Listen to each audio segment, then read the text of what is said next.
Motorcyclist killed in Hanover crash after swinging to avoid pothole. A motorcyclist died on Wednesday after he tried to avoid a pothole and collided with a truck, a police report has revealed. The crash happened along the Johnstown Main Road in Hanover. The name of the 26-year-old man was not released. The motorcyclist and the driver of the truck were traveling in opposite directions when he reportedly swung to avoid a pothole, according to the police report. The motorcyclist collided into the right side of the front of the truck. Last month, a 33-year-old woman was killed in a crash which occurred after the car in which she was traveling drove through a pothole in St. James and the driver lost control of the vehicle. 20 road deaths have been recorded so far this month, a 50% decline when compared with the corresponding period last year. Some 333 people have died in motor vehicles crashed so far this year, a 14% dip year-on-year, police data showed. Building blues. A mere 3 years into a multi-million-dollar renovation and expansion, the Office of the Director of Public Prosecutions on King Street in downtown Kingston has been shuttered for a week now for urgent rehabilitative work, forcing more than 50 prosecutors and other staff to be working off-site.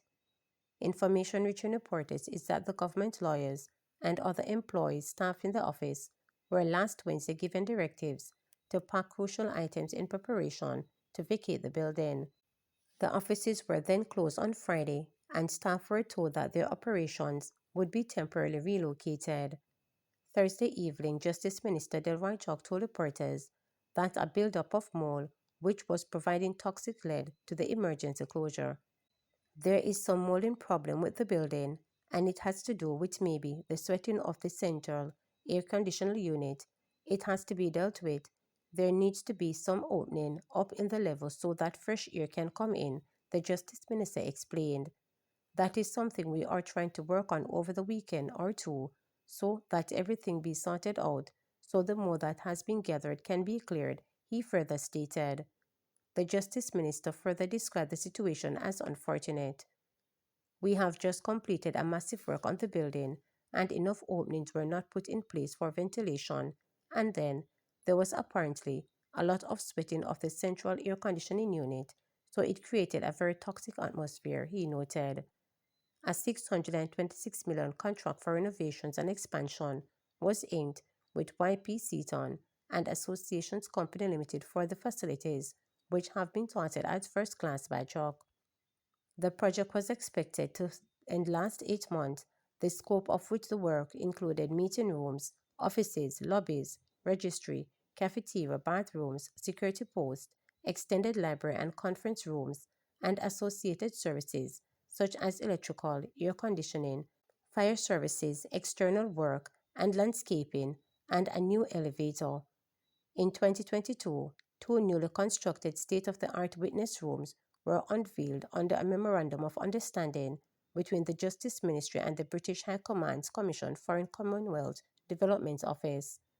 The expansion of the DPP office was to be crowned aspect of the formation of Public Building West in the continuing upgrading of the island's justice infrastructure. The works form part of the Justice Ministry's effort towards the modernization, which started in 2007 under the Jamaica Justice System Reform Project established by the government to undertake a comprehensive review of the justice system and to develop strategies and mechanisms to facilitate increasing efficiency. Labour Minister says swift and decisive intervention needed to safeguard workforce for climate change impacts. A swift and decisive intervention is being recommended to protect the country against climate change and its impact on the labour force. Labour Minister Pernell Charles Jr. made the comments during a Labour Talk roadshow in St. Anne, where the ministry launched the Just Transition Programme. The project focuses on labour market policies and looks at a comprehensive strategies that address climate change and its effects on the world of work. It will also highlight the significant impact climate crisis have on workers and the urgent need for inclusive strategies that protect and empower all categories of workers. Mr. Charles Jr. noted if the necessary measures are not in place, the impact will worsen conditions for the country. The minister said it is the responsibility of everyone to protect themselves against climate change. Mr. Jr. also highlighted the severity of climate change impacts on the labor market.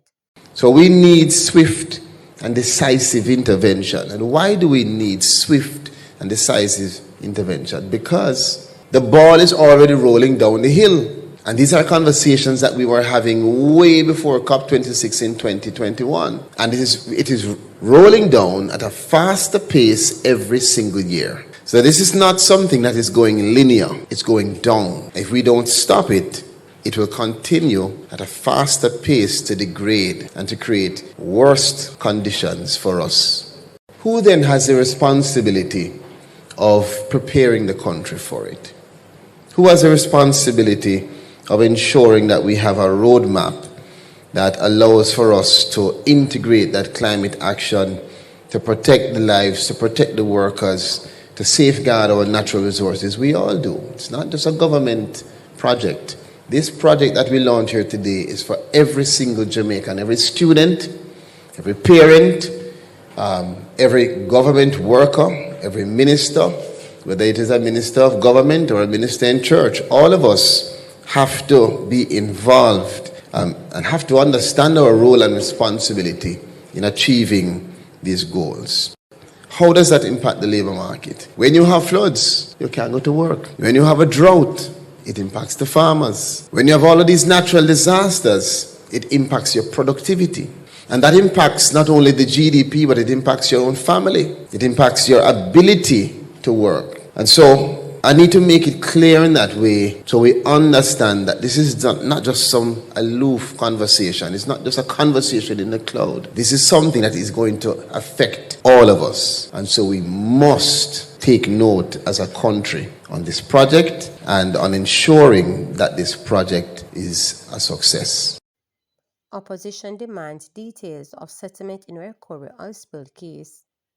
The opposition is demanding public disclosure of the reasons for the discontinuation of prosecution by the National Environment and Planning Agency NEPA against Tradewind Citrus Limited in relation to the pollution of the recovery in December 2023. In a media release on Thursday, Shallow spokesperson for Environmental and Ecological Heritage, Sophia Fraser-Binns, said the opposition was concerned about the decision to discontinue the case.